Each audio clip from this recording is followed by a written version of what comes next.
এবারে খেলার খবর। জাতীয় রাইফেল শুটিংয়ে এবারও বাংলার কোনো প্রতিযোগী কোনো পদক পাননি। এর কারণ খুঁজতে গিয়ে বাংলার নির্বাচক শ্রী চাঁদমারি ঢোল মহাশয় বলেন, একমাত্র বাংলার জনগণই পারেন এই দুর্দিনের মোকাবিলা করতে। সবাই বন্দুক হাতে তুলে নিন। প্রথমে অচল মানে বেলুনের ওপর, পরে সচল মানে মশা মাছির ওপর প্র্যাকটিস করুন। তবেই বাংলা তার পুরনো গৌরব আবার ফিরে পেতে পারে। এবারে আবহাওয়ার খবর। বাতাসপুর পূর্বাভাস কেন্দ্র থেকে জানানো হয়েছে, যেহেতু ব্যাঙেরা এখনো ডাকা শুরু করেনি, তাই বর্ষাকাল আসার সম্ভাবনা খুবই ক্ষীণ।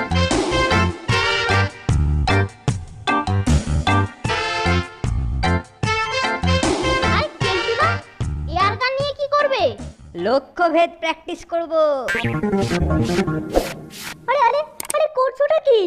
লেগে যাবে যে। আহা, ভয় নেই ভয় নেই, এটা এখন খালি। হ্যাঁ, যা বলছিলাম শোন, এই এয়ারগান দিয়ে আমি লক্ষ্যভেদ প্র্যাকটিস করব আর দেশের মান ফিরিয়ে আনবো। ব্যাপারটা ঠিক মাথায় ঢুকলো না কেলটুদা, বড্ড ওপর দিয়ে বেরিয়ে গেল। আরে আমাদের খেলাধুলোর মান এত নেমে গেছে যে আমরা কোনো পদকই পাচ্ছি না।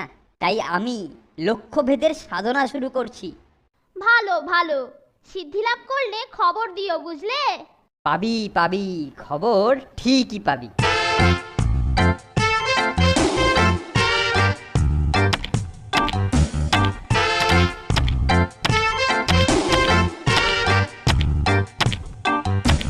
অনেকদিন তো হলো, চল একবার দেখি কেলটোটার সিদ্ধি লাভের কতদিন। কেলটুদা, সাধনার কতদূর হলো? সিদ্ধিলাভ হয়ে গেছে। ওই দেখ, বেলুনগুলোতে নম্বর লেখা আছে, যেটাকে বলবি ফাটিয়ে দেবো। হ্যালো ডাক্তার বাবু, আমার রিপোর্টটা দেখেছেন? রিপোর্ট? কিসের রিপোর্ট? কার রিপোর্ট? আগে আমি সুপারিনটেন্ডেন্ট হাতিরাম পাতি বলছি। ও তাই বলুন, হাতিরাম পাতি। আপনার মেডিকেল রিপোর্টটা দেখছিলাম আর ভাবছিলাম, ভাবছিলাম আর দেখছিলাম।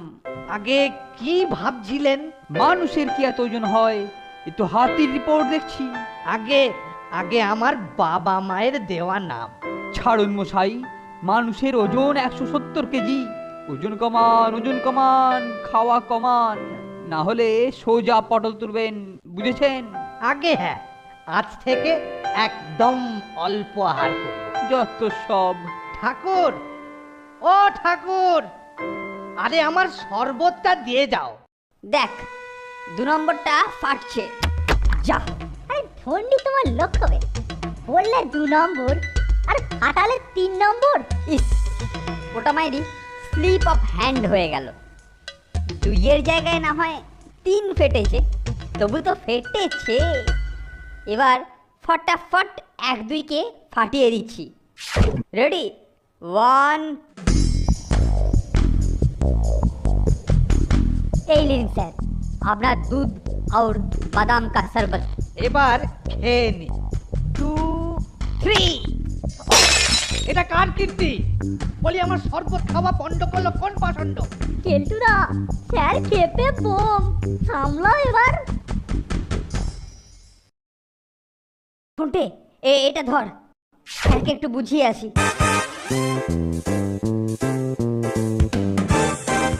কিন্তু স্যারকে কি টুপি পড়াচ্ছে বলতো? হাওয়া ভালো ঠেকছে না রে নন্টে, মনে হচ্ছে। এই মানিক জোর, ফুসুর ফুসুর রেখে ভেতরে চল, স্যার ডাকছেন।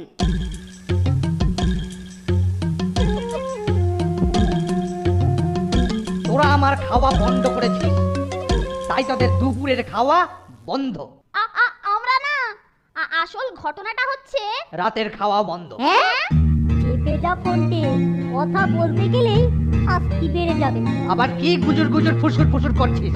বলি এতই যদি নিশানা প্র্যাকটিসের শখ, তাহলে জলায় গিয়ে হাঁস বকের ওপর কর না, প্র্যাকটিসও হবে, আবার নিশানা লাগলে খাওয়াও হবে। আমার ওপর আবার ডাক্তারের নির্দেশ আছে পুরুষ টু পক্ষী মাংস খাওয়ার জন্য। কি বলিস কেলটু? যথার্থ বলেছেন স্যার, তবে ওদের দ্বারা হবে না।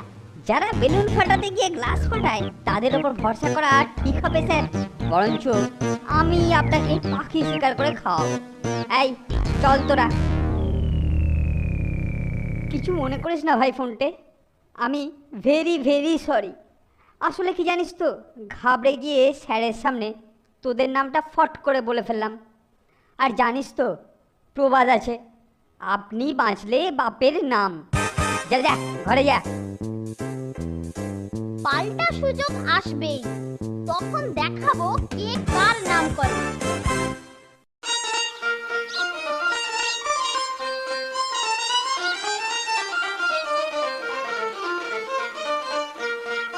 ওই তো একটা বক, ওটাকেই টক করে গুলি মেরে দিই।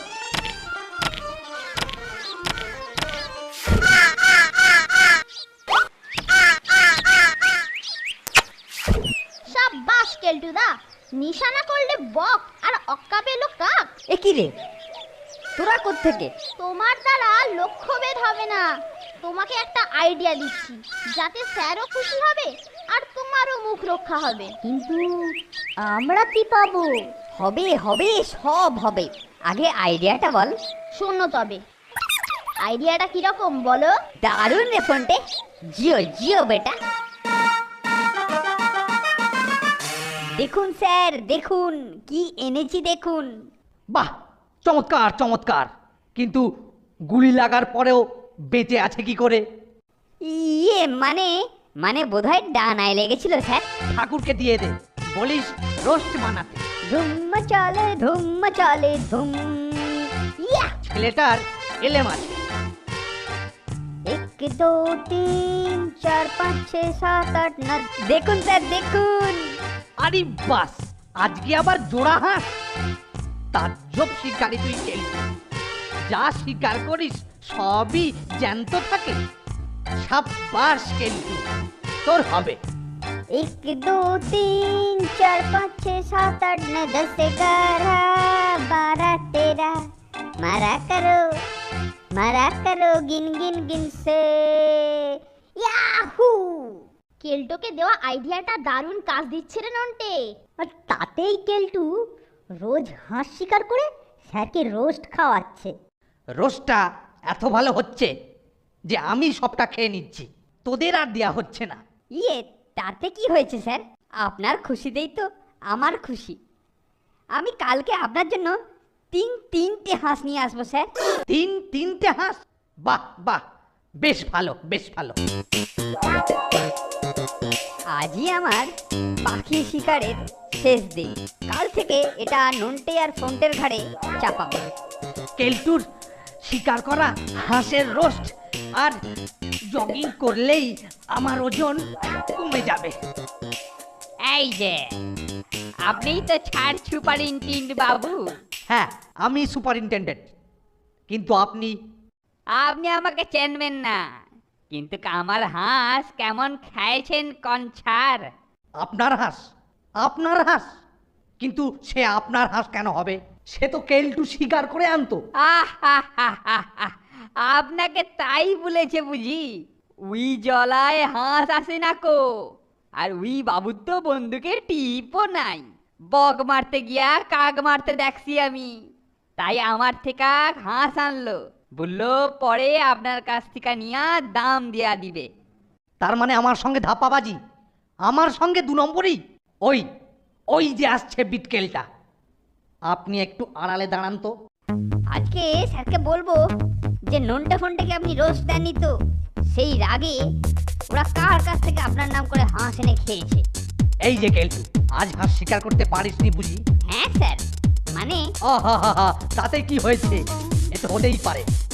দে বন্দুকটা দে দেখি। এই যে স্যার, এই জলাতে একটা ছিল।